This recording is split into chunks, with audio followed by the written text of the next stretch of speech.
बताएं, योम दिफाए पाकिस्तान पर ज़िले इंतजामिया की ज़ेर एहतमाम रैली और सेमिनार का इनेकाद किया गया। तकरीब की सदारत डीसी वसीम हामिद सिंधु ने GPO राना उमर फारूक और कर्नल शुएब के हमरा सदारत की। सितंबर की तकरीब में 8वीं पब्लिक स्कूल के PSO 6 दीगर स्कूलों के तलबा ने मिली नगमे टैबलोज तकरीरें पेश करके वतन की मट्टी से मोहब्बत का जज्बा उजागर किया। ज़िले इंतजामिया के अफसरान, अमन कमेटी मेंबरान, सिविल सोसाइटी, शहरी और मीडिया नुमाइंदगान ने शिरकत की।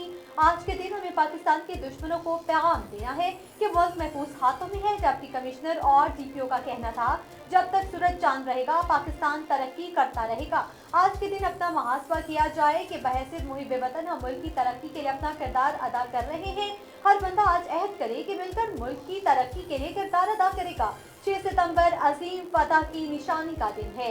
योम दिफा हमें हमारे अजीम मौसलों की कुर्बानियों का यकीन दिलाता है। तकरीब के इख्तिताम जिला कौंसिल हाल से रैली भी निकाली गई।